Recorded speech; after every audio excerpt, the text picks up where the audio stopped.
ये गलत है। क्रूड ऑयल अगर से देखी जाए पिछली सरकार के मुकाबले और भी डाउन हुआ है, बहुत कम है। मैं अभी कुछ दिन पहले देख रहा था, शायद 88 रुपीज़ पर बैरल क्रूड ऑयल था, जबकि 2014 में 140 के आसपास जो क्रूड ऑयल था।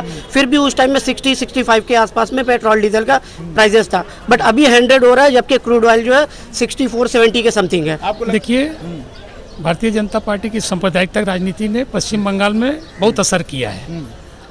उनका यहाँ कोई बेस नहीं था। सांप्रदायिक विभाजन के जरिए उन्होंने पश्चिम बंगाल के समाज को पोलराइज करके 3 सीटों से लोकसभा में 18 सीट और पिछले लोकसभा में विधानसभा वाइज अगर देखा जाए तो 121 सीटों में उन्होंने बढ़त हासिल की थी। ये सारा कुछ उनकी विभाजनकारी राजनीति का परिणाम था। पश्चिम बंगाल के लोग हालांकि सतर्क हैं, लेकिन सांप्रदायिकता की राजनीति से पश्चिम बंगाल को उनको निश्चित रूप से लाभ मिला है। नमस्कार दोस्तों, the news guide YouTube channel पर आपका स्वागत है। इस समय मैं मौजूद हूँ कलकत्ता के चांदनी चौक स्थान पर। जी हाँ, ये कलकत्ता का चांदनी चौक है, ना कि दिल्ली का। पूरे भारत में केवल 2 ही चांदनी चौक हैं, एक दिल्ली में और एक कलकत्ता में। तो इस समय हम कलकत्ता के चांदनी चौक में हैं और यहाँ पर ये जानने के लिए आए हैं कि यहाँ पर चुनाव को लेकर कैसा माहौल है। पश्चिम बंगाल में जो चुनाव होने वाले हैं उसको लेकर यहाँ के लोग किस तरीके से तैयार हैं, उनकी सोच क्या है। हम उनसे बात करेंगे और जानने की कोशिश करेंगे कि आखिर वो इस बार विधानसभा चुनाव में किसे मुख्यमंत्री के रूप में देखना चाहते हैं। क्या वो 10 साल के ममता दीदी के राज से खुश हैं या फिर वो परिवर्तन चाहते हैं। हम यही बात करेंगे लोगों से। नमस्कार सर। हाँ, बोलिए। क्या नाम है सर आपका? मंगलचंद दास। आपको क्या लग रहा है जो विधानसभा के चुनाव होने वाले हैं, हाँ, उसमें इस बार क्या माहौल रहने वाला है? इस बार तो माहौल बहुत तड़का होने वाला है। अच्छा। इतना तड़का होने वाला है, ना कोई बीजेपी को बोल सकता है, ना टीएमसी को बोल सकता है, ना सीपीएम को। मगर हमको इतना मालूम है टीएमसी टीएमसी वाले कह रहे हैं खेला हो गए। खेला तो अभी फुटबॉल छोटा बॉल से खेल रहा, अभी बड़ा बॉल खेलने के लिए हम लोग को 2 तारीख का इंतजार करना। ममता दीदी का जो राजनीति हुआ, चलो बहुत अच्छा काम किया हम लोग के लिए ने, ऐसा नहीं कि कुछ नहीं किया, बहुत काम किया। ऊपर वाला चाहता है कि और अच्छा काम करे जीतने के बाद। अच्छा, बस यही बोलना चाहता मैं, जीते टीएमसी जीते। आप चाहते हो ममता जीते। अच्छा, तो और भी लोग हैं। सर आपका नाम क्या है? कलीम अहमद। अच्छा, तो आप बताइए कि जैसे सर कह रहे हैं कि ममता दीदी को आना चाहिए, लेकिन लोगों की एक समस्या, युवाओं की समस्या ये है, वो ये कह रहे हैं ममता दीदी ने पिछले 10 सालों में रोजगार उत्पन्न नहीं कर पाए। लोगों को पुणे जाना पड़ रहा है, कहीं बाहर जाना पड़ रहा है। तो आपको लग रहा है ये एक समस्या है ममता दीदी ने जो टैकल नहीं कर पाई? नहीं, ऐसा कोई बात नहीं है। टैकलिंग का जहाँ तक का सवाल है और जहाँ तक का परिवर्तन का बात है, नेत्री ममता बनर्जी जो है वो 2011 में जब यहाँ बाया मुहाज की हुकूमत थी तो उस दौरान भी लोगों ने परिवर्तन का नाम पे ही वोट दिया। तो एक बार यहाँ परिवर्तन हो चुका था और इसमें मज़ीद परिवर्तन की ज़रूरत नहीं है। अब सिर्फ इंसानियत को बचाने की ज़रूरत है। आप देखिए कि पश्चिम बंगाल से हटकर अगर दूसरे रियासत को ऊपर में आप नज़र डालिएगा तो जहाँ जहाँ बीजेपी की सरकार है, जहाँ जहाँ कमल का फूल खिला है, वहाँ की अमन अमान शांति की कलियाँ मुरझाते दिखाई दे रही है। इसलिए इससे ये साफ जाहिर होता है कि बंगाल के लोग वो जमहूरियत पसंद लोग हैं। यहाँ जो है सो कमल का फूल नहीं खिलेगी। लेकिन ममता दीदी से कुछ लोग इसलिए भी नाराज़ हैं। वो ये कह रहे हैं कि जैसे सिंगूर और नंदीग्राम में उन्होंने जो ज़मीन किसानों को ही दिलवाई, लेकिन सिंगूर में की अगर बात की जाए तो वहाँ वो जो ज़मीन है वो कृषि के लायक नहीं रही है वहाँ की ज़मीन। इसलिए भी नाराज़ है। वो कह रहे हैं जो कॉरपोरेट है, आप उन्होंने कंपनी भी स्थापित नहीं होने दी, तो जो ये बाहर जा रहे हैं कहीं ना कहीं, इसलिए भी नाराज़गी। ठीक बात है। जब सिंगूर में वो किसानों की ज़मीन छीनी गई थी तो उस ज़मीन छीनने से पहले वहाँ 3 फसल होता था, लेकिन जब वो ज़मीन छीनी गई तो कंपनियां वहाँ ऐसा उसको खोद कर और क्या केमिकल डाल दिया कि ताकि फिर दोबारा वहाँ फिर फसल नहीं हो सके। लेकिन खैर, अब वो ज़मीनें हैं तो वो आज नहीं कल वो ज़रूर किसी काम में लाया जाएगा। ज़मीनें तो बेकार नहीं किया जाएगा। जब ज़मीन जो है सो वो बंजर हो गई है तो ज़रूर उस पर कुछ ना कुछ जो है सो आवाम की भला के लिए अगर ममता बनर्जी को मौका दिया जाएगा तो ज़रूर उसको किसी रोज़गार में कन्वर्ट किया जाएगा। ये सर आपका नाम क्या है? मर्शद अख्तर। अच्छा, जैसे मोदी जी रैलियां कर रहे हैं पश्चिम बंगाल में, वो बार बार ये कह रहे हैं हमारी रैलियों में भीड़ हो रही है और ये कह रहे हैं कि ममता दीदी ने बिल्कुल विकास नहीं किया 10 साल में, जो पश्चिम बंगाल बिल्कुल डेवलप नहीं हो पाया। आप इसमें कितनी बात मोदी की बात कितना सहमत है मोदी जी की? देखिए, हम तो ये कॉन्फिडेंस है कि ममता दीदी बहुत कुछ की है जो उनको दिखाई नहीं दे रही है। अच्छा, हमें कॉन्फिडेंस भी है कि इस बार वो ही जीतेंगी, आप कोई नहीं जीते। दूसरी बात है कि बहुत कुछ करती हैं, उनको मौका नहीं दिया जा रहा, उनके साथ मतलब बहुत गद्दारी भी किया जा रहा है उनके साथ। अगर उन्हें मौका दिया जाए तो बहुत कुछ आगे भी बढ़ सकती हैं और आगे कुछ कर सकती हैं अब आपके लिए। तो मोदी जी ऐसे कह रहे हैं कि यहाँ पे विकास नहीं हुआ, तो आप सहमत नहीं है? नहीं, हम सहमत नहीं हैं। अच्छा, दूसरी बात की जाए, जैसे केंद्र सरकार की तरफ से पेट्रोल के दाम बढ़ाए गए, गैस के दाम बढ़ाए गए, जो महंगाई बढ़ी है, आपको लग रहा है उससे नाराजगी है लोगों में केंद्र सरकार के प्रति? कुछ नाराजगी बहुत है, क्योंकि ज़्यादातर हम लोग इस सरकार जो बैठा है बीजेपी, बहुत हम लोग हैरेसमेंट इसलिए काफ़ी हैरेसमेंट हुए हैं हम लोग, और अभी तक उस हालात से गुजर रहे हैं।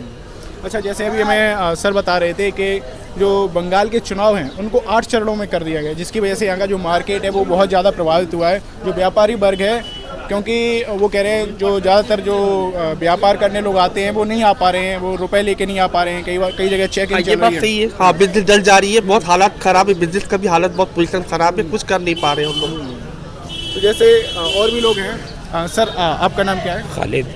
अच्छा, जैसे व्यापारी वर्ग की बात हम लोग कर रहे थे सर से, तो व्यापारी वर्ग इसलिए भी नाराज, जैसे लॉकडाउन हुआ तो लॉकडाउन के बाद काम तो बिल्कुल चला सा गया, और अभी जैसे 8 चरणों की बात हो रही है, इससे मार्केट बहुत प्रभावित हुआ है। बहुत ज़्यादा, तो थोड़ा आप नहीं, बता बहुत सकते ज़्यादा हैं? हुआ हाँ, है। कैसे मैंने इतना ज़्यादा हुआ है कि यहाँ लोग बाहर से आ नहीं पा रहे हैं। उनको ये है कि चरण में यहाँ पे चुनाव होने वाला है, जिसकी वजह से परेशानी उनको बढ़ती जा रही है, वो लेके मार्केट नहीं आ रहे हैं। और फिर लॉकडाउन की से बहुत सी परेशानियाँ हैं, जैसे बसें नहीं चलती हैं या आपके ट्रेन नहीं चल रही हैं सही से, फिर मार्केट ख़राब।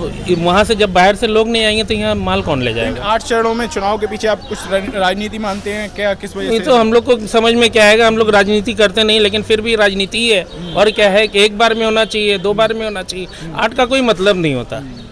8 का कोई मतलब नहीं होता। पूरे हिंदुस्तान में जहाँ भी हो रहा है, 1 बार से या 2 बार में या 3 बार में हो रहा है। ये 8 का मतलब क्या है कि ये तो बहुत बड़ा स्टेट नहीं है कि भाई, और भी तो इससे बड़े बड़े स्टेट हैं जहाँ 2 बार में हो जा रहा है, 3 बार में हो जा रहा है, तो 8 बार में क्यों हो रहा है? क्या वजह 8 बार में लग रहा है इस बीच कुछ प्लान ये किया भाई, गया? ये तो उन लोग के अंदर की बात है, ये हम लोग क्या जाने, हम लोग तो राजनीति में है नहीं कि हम आपको बोलेंगे।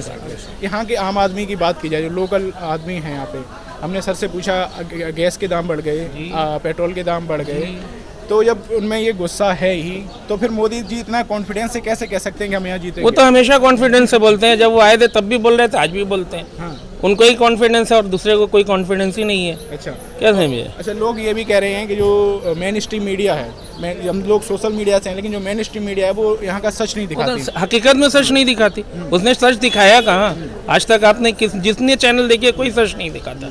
सिर्फ शायद एक NDTV है, वही हकीकत दिखाता है, बाकी कुछ नहीं है। अगर 100% है तो 2% दिखाते हैं, बाकी गायब कर देते हैं। एक बात और थी ये सर, कि जो बात की जाती है बीजेपी की राजनीति की, वो कम्युनल राजनीति करती है, लेकिन यहाँ के जो लोग हैं, जब हमने लोगों से बातचीत की तो वो कहते हैं यहाँ पर वो चीज़ है ही नहीं, जो जैसे उत्तर प्रदेश में वो राजनीति करती है। आपको लगता है वो इफेक्ट यहाँ पड़ेगा? नहीं, यहाँ पे ऐसा कुछ नहीं है। यहाँ लोग बहुत समझदार हैं, और यहाँ हम लोग जिस तरह से यहाँ रहते हैं, वो हमने यूपी भी गए, हम बॉम्बे भी गए, महाराष्ट्र में भी गए, लेकिन यहाँ की तरह कहीं नहीं है। यहाँ बहुत भाईचारा है। यहाँ हम लोग सब साथ में बैठते हैं, उठते हैं, सब कुछ। लॉकडाउन में जितना यहाँ हुआ वहाँ हमने कहीं नहीं देखा। हम बॉम्बे भी, उस दौरान बॉम्बे भी गए, लेकिन उस तरह का जिस तरह का यहाँ माहौल है वहाँ कहीं नहीं है। यहाँ हर एक दूसरे को सपोर्ट करता है, चाहे वो बड़ा हो चाहे छोटा हो। कोई यहाँ पे परेशानी की बात नहीं। कभी बीच में जैसे बीजेपी ने या फिर और दूसरी पार्टियों ने ऐसा माहौल उत्पन्न करने की कोशिश की, अब चूंकि इलेक्शन है, आपको लग रहा है ऐसा कुछ गड़बड़ हो सकता है इसमें? नहीं, ऐसा कोई चांस नहीं है। ऐसा कुछ नहीं है, सवाल ही नहीं उठता, क्योंकि यहाँ बहुत अक्लमंद लोग रहते हैं। बेवकूफ़ गधे की तरह नहीं सोचते, अकल की तरह सोचते हैं कि उनको क्या करना है, उनको मालूम है क्या करना है क्या नहीं करना है। ठीक है, और भी लोगों से बात करेंगे। आपका नाम कैसे? हनुमान सिंह। अच्छा, आप जैसे सर से हम पूछ रहे थे ये बात कि यहाँ पे जो बीजेपी की कम्युनल पॉलिटिक्स है, आपको क्या लगता है वो कितना यहाँ पे चल पाएगी या नहीं चल पाएगी, या फिर बीजेपी का कुछ संभावना है आने की? देखिए, भारतीय जनता पार्टी की सांप्रदायिकता राजनीति ने पश्चिम बंगाल में बहुत असर किया है। उनका यहाँ कोई बेस नहीं था। सांप्रदायिक विभाजन के जरिए उन्होंने पश्चिम बंगाल के समाज को पोलराइज करके 3 सीटों से, लोकसभा में 18 सीट, और पिछले लोकसभा में विधानसभा वाइज अगर देखा जाए तो 121 सीटों में उन्होंने बढ़त हासिल की थी। ये सारा कुछ उनकी विभाजनकारी राजनीति का परिणाम था। पश्चिम बंगाल के लोग हालांकि सतर्क हैं, लेकिन सांप्रदायिकता की राजनीति से पश्चिम बंगाल को उनको निश्चित रूप से लाभ मिला है। TMC जो हमारा विकास है, यहाँ पश्चिम बंगाल सरकार standing on flank of development, विकास की तमाम योजनाओं के जरिए आम लोगों का, गरीब लोगों का कुछ हमारे साथ युवा भी विश्वास हैं, उनसे उनके भी बात साथ करेंगे। है। अच्छा भैया, हम ये जानना चाह रहे हैं, कल हमने कुछ लोगों से बात की तो उनकी ये शिकायत थी कि ममता दीदी ने यहाँ पर जॉब उत्पन्न नहीं कर पाए, लोगों को बाहर जाना पड़ रहा है, कोई पुणे में जा रहा है, यहाँ पे जब पढ़ाई कर लेते हैं लोग तो यहाँ उस तरीके की जॉब नहीं है कि लोगों को साइबर सिटी बेंगलोर जाना पड़े, पुणे जाना पड़े। आपको लग रहा है इस तरीके की कोलकाता में, आपको पूरे पश्चिम बंगाल में इस तरीके की जॉब की कमियाँ हैं? ऐसा कुछ नहीं है, सब ठीक है, सब बढ़िया ही चल रहा है। और सेंटर से भी कुछ प्रॉब्लम है, सेंटर से भी चाप है, यहाँ पे दबाव है, हमेशा आके टॉर्चर किया जाता है। स्टेट सीएम जो है उसको ये कर रही है, वो कर रही है, ऐसा कुछ नहीं है, सब नॉर्मल है, सब बढ़िया चल रहा यहाँ के युवा ममता दीदी से कितने खुश हैं? है। बहुत बहुत खुश हैं। 100 में 100 अच्छा, बहुत खुश है, तो आएगी इस बार ममता दीदी की सरकार आएगी? Damn sure, damn sure I और भी लोग हैं सर, आइए। क्या नाम है भैया आपका? कामिल परवेज। अच्छा, ये हमने जैसे इनसे क्वेश्चन किया, आपको लग रहा है जॉब की प्रॉब्लम से बंगाल में? नहीं, जॉब की प्रॉब्लम देखा जाए तो अभी पूरे इंडिया में है, बट जिस तरह का बंगाल का है, बंगाल में फिर भी इफेक्टेड कम है, कम इफेक्ट पड़ा है। बंगाल में जॉब है बट वैसा नहीं है जिस तरह का होना चाहिए। और ये प्रॉब्लम जो आ रही है डायरेक्ट सेंट्रल से है, सेंट्रल से बहुत ज़्यादा दबाव है, वहाँ पर जॉब ही नहीं दे पा रहे हैं, तो यहाँ बंगाल गवर्नमेंट भी क्या करेगी। तो और बाकी ऐसा कोई इशू नहीं है, अदरवाइज सब यहाँ पर सही है। ममता दीदी का जो है यहाँ पर बहुत अच्छा चल रहा है, और हम लोग के जो है बिल्कुल यहाँ पर जितने भी लोग हैं सभी भाई भाई की तरह रहते क्या हैं। काम करते हैं? मैं मोबाइल शॉप है मेरी। आपकी मोबाइल शॉप है, तो आपका काम कितना प्रभावित हुआ है लॉकडाउन के बाद? और अभी जैसे सर कह रहे थे कि 8 चरणों में वोट होंगे, तो इसकी वजह से भी मार्केट प्रभावित हुआ, आपको लग रहा है? बिल्कुल बिल्कुल बिल्कुल, इसके कारण में काफ़ी हद तक मेरे हिसाब से 20 से 30% जो है इस कारण से मार्केट जो है प्रभावित हुआ है। अच्छा, और लॉकडाउन के वजह से भी जो है मार्केट डाउन हुआ है, बहुत ज़्यादा डाउन हुआ। अब भी मार्केट उस लेवल पे नहीं जा पा रहा है, ग्रोथ नहीं हो पा रहा है, क्योंकि लॉकडाउन के बाद जो है अभी रिसेंटली हम लोग देख रहे हैं कि ये चुनाव का ही बात मुद्दा चल रहा है। डेवलपमेंट का कहीं पर अभी बात नहीं चल रही है, यहाँ पर ऐसा कुछ भी नहीं है। सेंट्रल गवर्नमेंट से जॉब नहीं बोलते है। हो कोरोना, तो यहाँ भी तो कोरोना है, स्टेट गवर्नमेंट भी किस तरह देगी? जब आप नहीं दे पा रहे हो तो स्टेट गवर्नमेंट भी तो वही कोरोना ही में है। आप गैस का दाम बढ़ा दे रहे हो, पेट्रोल का दाम बढ़ा दे रहे हो। आप आए तो बोले 35 रुपया देंगे, आज 100 रुपया है। आप आए तो 350 रुपया बोले गैस देंगे, आज 850 रुपया है। आज डीजल 85 रुपया है। तो आप तो खुद अनसक्सेस हो। स्टेट वाले को क्या बोल रहे हैं कि यहाँ दीदी नहीं दे पा रही, दीदी नहीं दे पा रही। आप क्या कर रहे हो? आपको तो 6 साल से मौका दिया गया, आप यहाँ पे आए हो टैक्सेस तो बहुत ज़्यादा हो रहे हैं, टैक्सेस एक ये भी बात है कि ये लोग तर्क देते हैं, भारतीय जनता पार्टी तर्क देती है कि क्रूड ऑयल है वो महंगा हो रहा है इंटरनेशनल मार्केट में। बिल्कुल नहीं, ये गलत है। क्रूड ऑयल अगर से देखी जाए पिछली सरकार के मुकाबले और भी डाउन हुआ है, बहुत कम है। मैं अभी कुछ दिन पहले देख रहा था, शायद 88 रुपीज़ पर बैरल क्रूड ऑयल था, जबकि 2014 में 140 के आसपास जो क्रूड ऑयल था।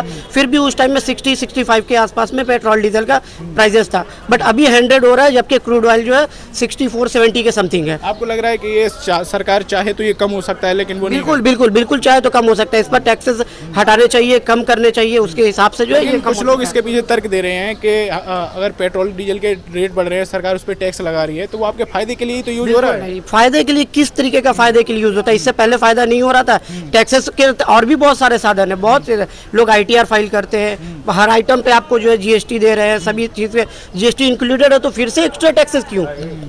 इतना टैक्स क्यों? इस पे लग रहा है, आपको लग रहा है छूट रहनी चाहिए थोड़ी सी? बिल्कुल छूट रहनी चाहिए, बिल्कुल छूट रहनी चाहिए। सब्सिडी जब सरकार आई थी उस टाइम में जो है गैस पे सब्सिडी 200 के समथिंग आती थी, अभी जो है 20 रुपीज़, कुछ दिन के बाद जो लगता है मुझे वो भी खत्म हो जाए, अभी ऑलमोस्ट बंद ही हो चुका है। अभी लास्ट टाइम मेरे खाते में जो है 20 रुपीज़ के समथिंग जो है आई थी। तो ये क्या है? सब्सिडी के नाम पर भी तो कुछ नहीं मिल रहा है। आपको लग रहा है नाराजगी है केंद्र सरकार के प्रति, और वो चुनाव में दिखेगा? बिल्कुल बिल्कुल दिखेगा। सब्सिडी नहीं चाहिए, सिस्टम पे चाहिए। सब्सिडी नहीं चाहिए, हमको भीख नहीं चाहिए, हमें सिस्टम पे आप रखिए। हम सिस्टम पे देने को तैयार है, क्यों नहीं देंगे? सिस्टम रहेगा तो बिल्कुल देंगे। हम सिस्टम के लिए है ना भाई। हम अगर अपने देश की मदद नहीं करेंगे तो किसकी करेंगे? हम ये जिस देश में रहते हैं हम उसके लिए गाते हैं, ठीक है? तो हमें सिस्टम पे आप इतना महंगा कर देंगे तो हम कहाँ से पूरा करेंगे? हमें भी तो पूरा करना है। आपने सारी चीजें बंद कर दी हैं, कहाँ है?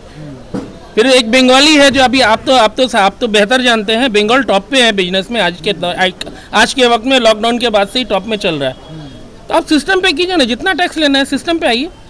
और आपको GST के बाद कुछ फर्क पड़ा है आपके बिजनेस पे? पूरा बिजनेस बंद हो गया है। कहाँ है बिजनेस? बिजनेस तो नहीं है। आपने GST कहाँ क्या कर दिया, कोई भरोसा नहीं उसका। तो हमको आप भरोसा तो दिलाएं कि भाई हम GST लगा रहे हैं, किस सिस्टम पे लगा रहे हैं। आप सिस्टम पे कीजिए। आपने इतने GST लगा दिया, लेकिन फायदा कहाँ है? फायदा भी तो दिखाए आप। जीएसटी पे मेडिसिन में 30% जो है रेट बढ़ा है जीएसटी के कारण में। जो दवाई हम लोग 100 रुपीज़ में लेते थे वो भी जीएसटी इंक्लूडेड के साथ में 130 की आ रही है। तो कैसे जीएसटी की वजह से हमें फ़ायदा हो रहा है? क्या फ़ायदा है?